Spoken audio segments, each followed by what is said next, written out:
สบายดีพี่น้องมื้อนี้พวกเราสิมาย่างอยู่ DL Bliss State Park เนาะ Emerald Bay State Park ตัวนี้เป็น Rubicon Trail ประมาณ 4.6 mile to the Emerald Bay เนาะไปกลับกับประมาณ10ไมล์ฉะนั้นมื้อนี้พวกเราสิมาลองเบิ่งว่าสิรอดบ่เนาะมื้อนี้เนาะ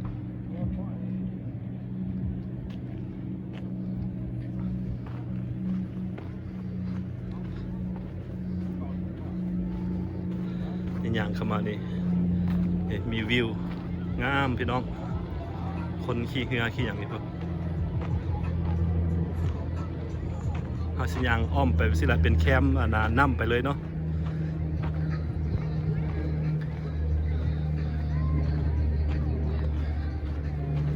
ย่างเข้ามาฮอดพี่ก็สิเป็นมองสิบอกว่าเทรลไกลปานใดเอาไกลปานใดบัดนี้เฮาสิไปViking Home 4.6 mile 4.6 ไมล์2 ไมล์ยังยางไปไว้เลย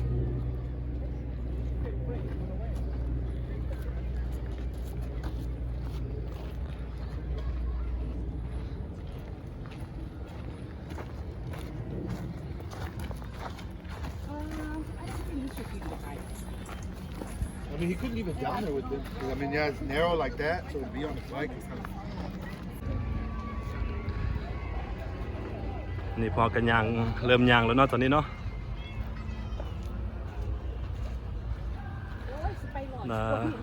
Rubicon Trail to Emerald Bay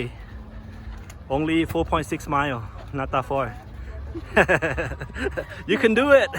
you can do it we could take time it's okay มาเดี๋ยวมาเบิ่งดูผู้ใดพร้อมแล้วบ่นี่ยางพร้อมแล้วบ่เบิ่งดูหน้าตาเป็นไหนคนพร้อมนี่ มากลับมานี่เบิ่งสิพร้อมหรือบ่พร้อม พร้อมตอนเริ่ม ตัวนี้ก็กำลังขึ้นเนาะขึ้นขั้นใดขึ้นภูตัวนี้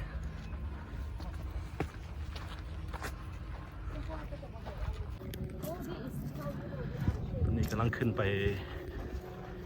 ทางถึงเนาะมองนี้เห็นใกล้ๆแคมป์น้ำเลยนี่เห็นปะ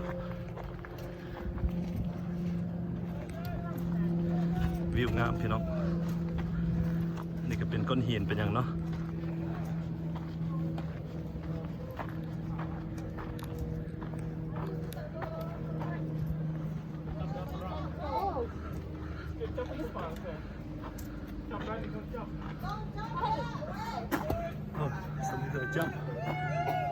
Oh yeah.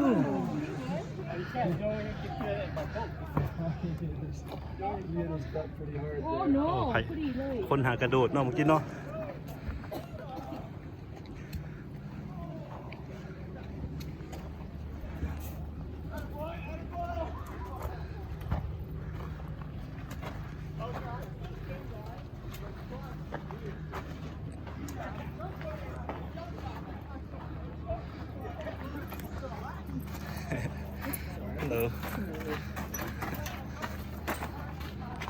โอเคเป็นเท่ากันยางไปเนาะมันเป็นก้อนหินมาสิ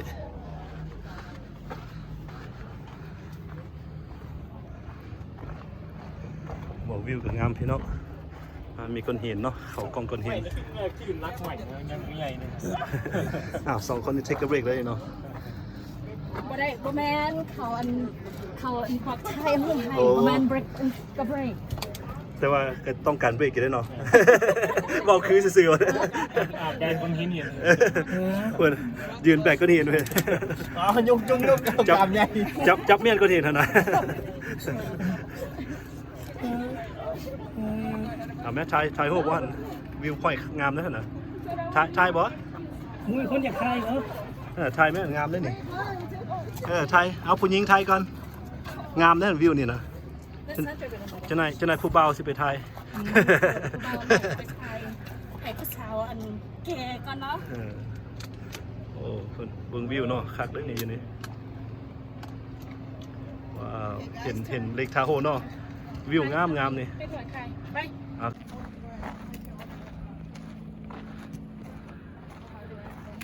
ตอนนี้ก็ย่างข้ามขวานเนาะวันนี้เนาะ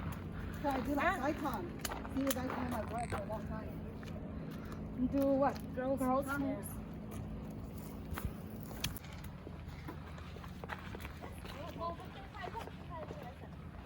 up ahead too. There's more.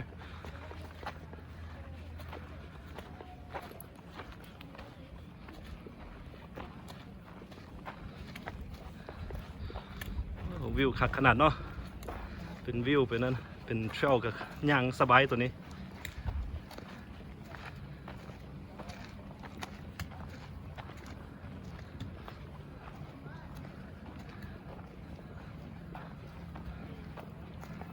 I'm gonna need that. They're awful. Yes.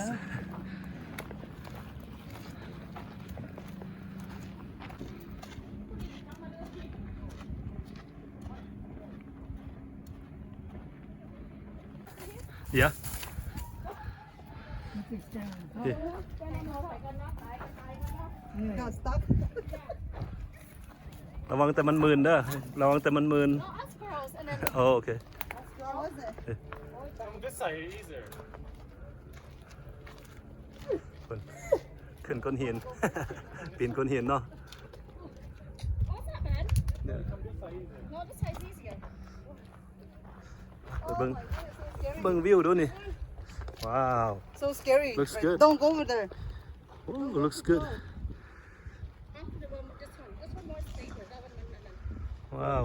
Don't go too Yeah, วิวงามพี่น้องเพิ่นน่ะเบิ่งลงไปลุมเพิ่น yeah, this one's stable. โอ้คักเลย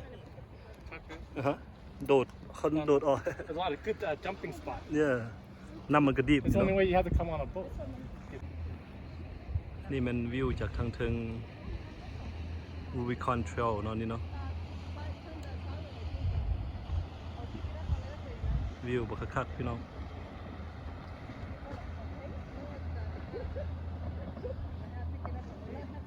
เห็นเลกทาโฮหมดทุกอนาทุกเบื้องเลย Stand up here, please. I'm not facing. ไปรถสิงไปรถตอนนี้กำลังขึ้นภูตัวนี้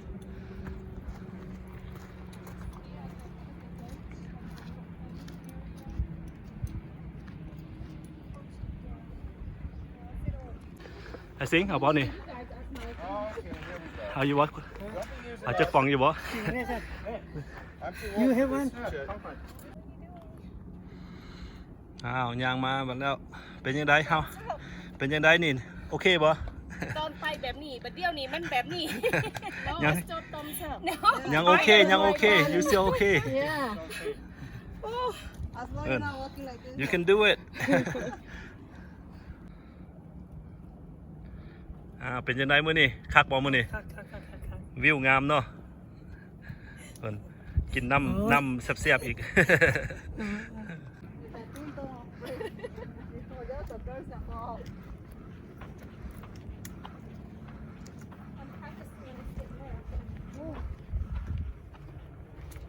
ไก่สิฮอดแล้วอีกประมาณ3 ไมล์ อีก3 ไมล์เขาสิฮอดหน่อยสิงเนาะ เหลืออีก3 ไม้ บ่ฮู้เทื่อแหล้ว ว่าไปซื่อๆต้องไปซอกเบิ่งก่อนเนาะย่างมาฮอดนี่มันก็มีหม่องอันน่ะถ่ายรูปเนาะพี่น้องเห็นวิวมันก็งามพุ่นน่ะพี่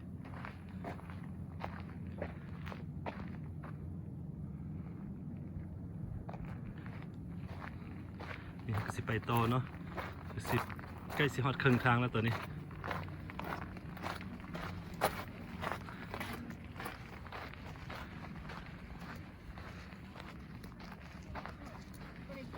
เบิ่งวิวพุ่นน่ะวิวคักขนาดพี่น้องอันนี้มัน Rubicon Trail อันนี้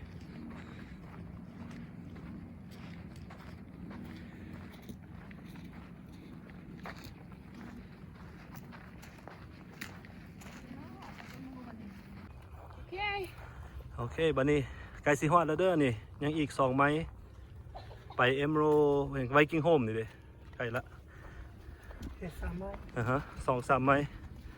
ฮอดแล้ววันนี้ไปเห็นวิวแห่งซีนั้นแห่งซีอันน่ะเซาเมื่อย เซาเมื่อย ตัวนี้มัน halfway point แล้วนี่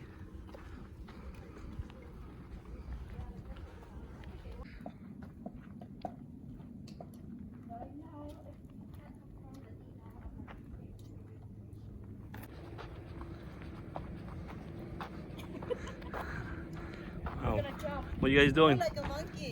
We're gonna jump. Another point, huh? This, Yeah, look, we're gonna got jump. the view. We're gonna fall Wow. with the stick. We're gonna bungee jump. It's the biggest I could stand on the big rock right now. วิวก็คักได้พี่น้องพุ่นนะ I think that might be Emerald Bay over there that side. Yeah, that's what I say. Over here, this way. In the Yeah. boat right there.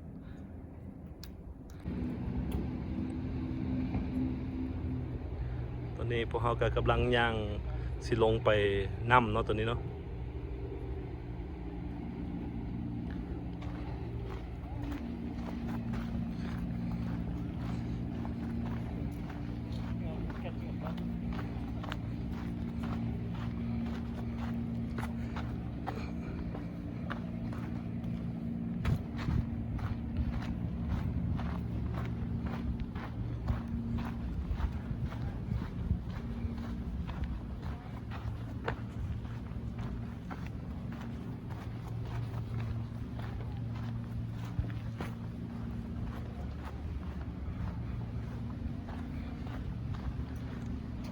วิวก็คักพี่น้อง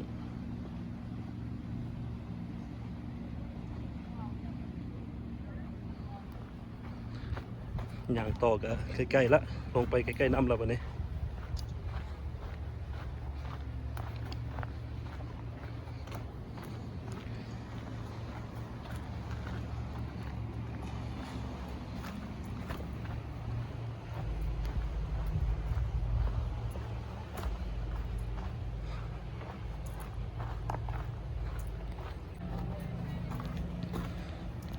ตอนนี้มาใกล้ๆน้ำแล้วเนาะ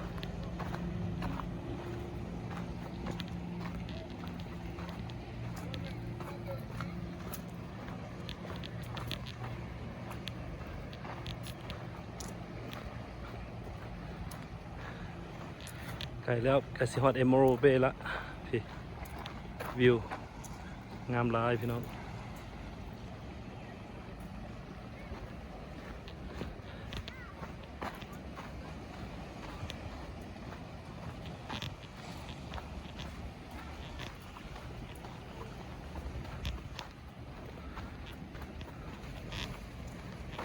นำอยู่ใกล้ๆแล้วบัดนี้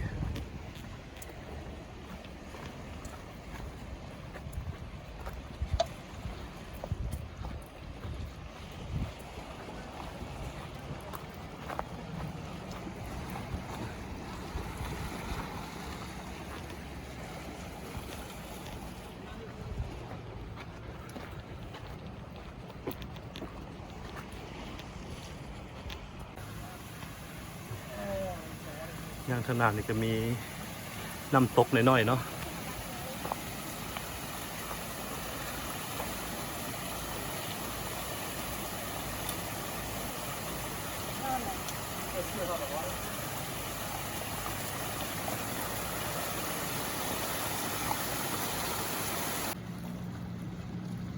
ตอนนี้พวกเราก็มาฮอด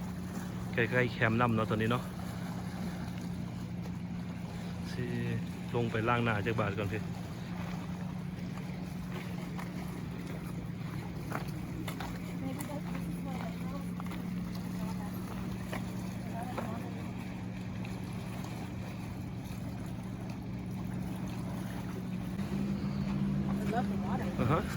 water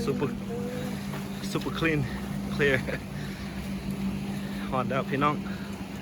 Emerald Bay เนาะวันนี้เนาะอย่างใกล้ๆแคมป์น้ำเดี๋ยวนี้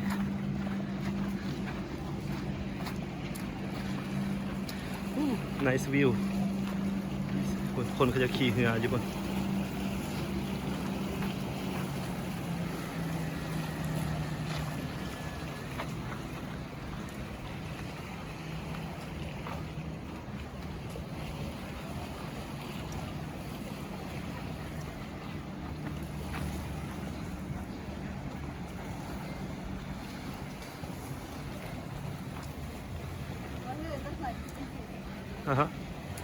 Yeah, it's clean. The water is not deep, but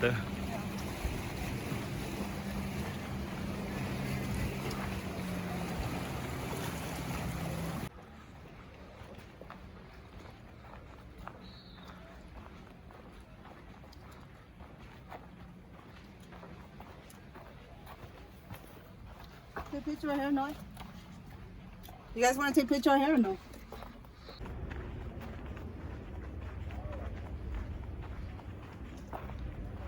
ใกล้สิฮอดViking Home ละ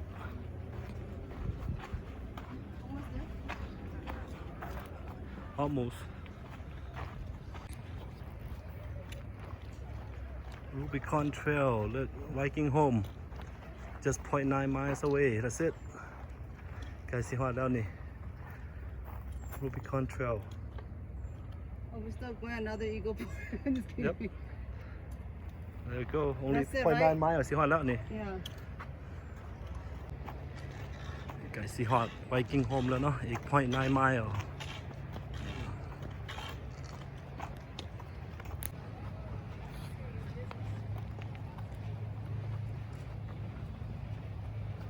แมนโบ๊ทด็อกเนาะนี่เนาะอยู่Emerald Bay ท่าเรือ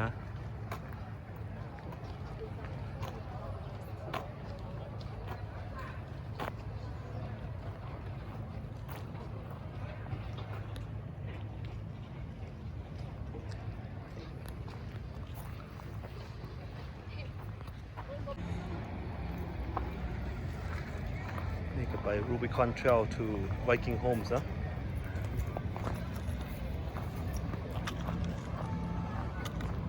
มันโบ๊ทด็อกอันนี้มองจอดเรือคนพาขึ้นเรือนี่ Emerald State Park Boat Ramp I've never been wakeboarding. I tried your wakeboard.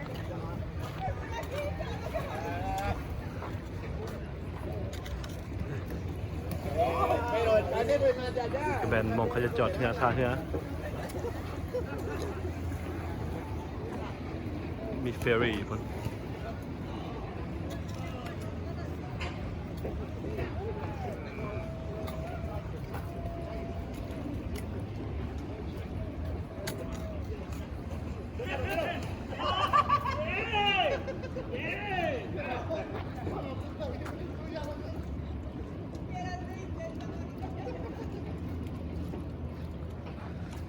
สิอย่างไปต่อบัดนี้ใกล้สิฮอดแล้ว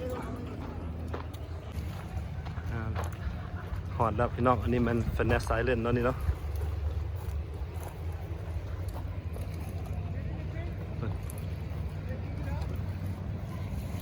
มีเหือมีอย่างเต็มในคนมาเดี๋ยวนี้เรามาฮอดใกล้ๆแคมป์น้ำแล้วบัดนี้ใกล้สิฮอด Viking Home แล้วเนาะเราสิไปฮอด Viking Home พุ่นละ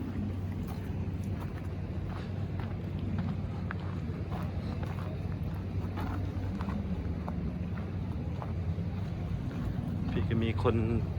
เทนท์แคมปิ้งอยู่พี่อีกแถวนี้มีแคมป์กราวด์แล้วแถวนี้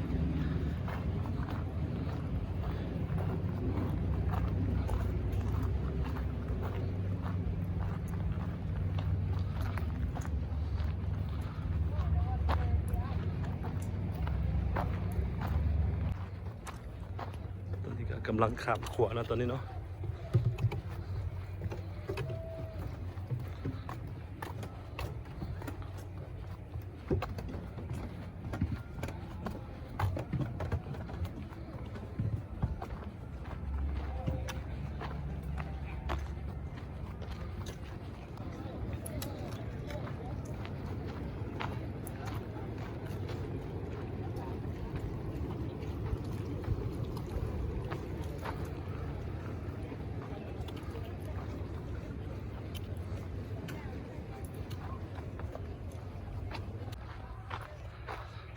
Almost there, almost to the Viking Home.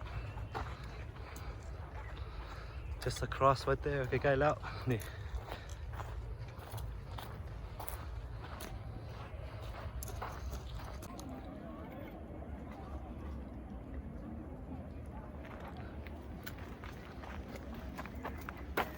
You go first. You do the thing.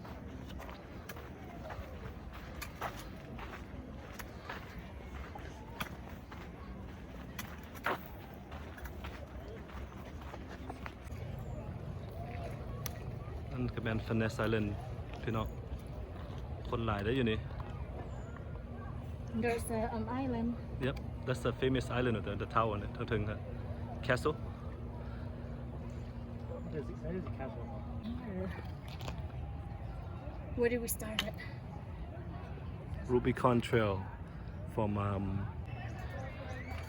บันนี้ก็สิฮอดแท้ๆแล้วบันนี้ฮอดนี่แล้วนี่ใกล้ๆ Viking Home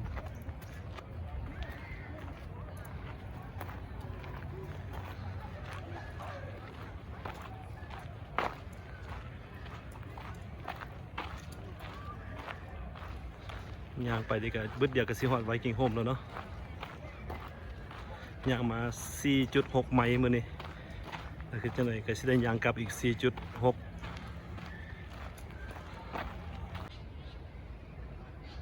บันนี้ก็ฮอดแล้วเด้อพี่น้องนี่ Viking Home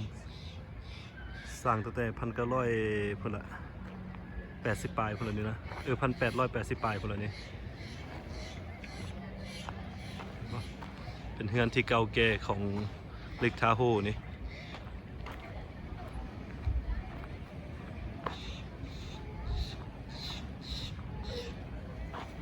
Viking Homes เนาะ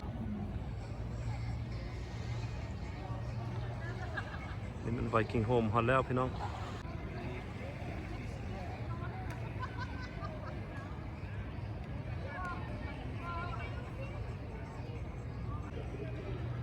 พอเฮาย่างมา 4.6 ไมล์เนาะจากคาราวีโคบใช้เวลาเป็น3 ชั่วโมงก็สิฮอดเนาะเป็นเฮือนที่ว่า famous ของ Lake Tahoe ที่ทางพี่ก็มีหม่องลอยน้ำเลยมีเรือมีอย่างอีกเลยตัวนี้ก็เต็มเนาะ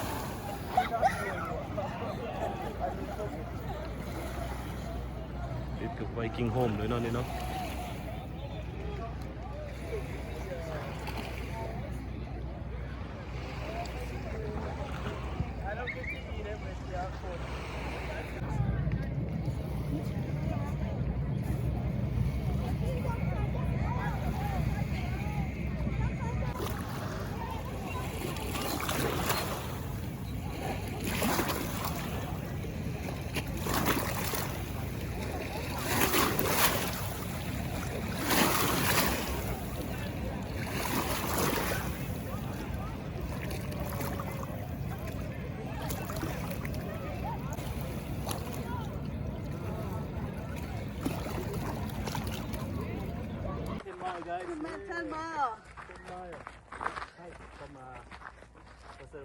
Rubicon Trail. The Viking homes all the way? Yeah.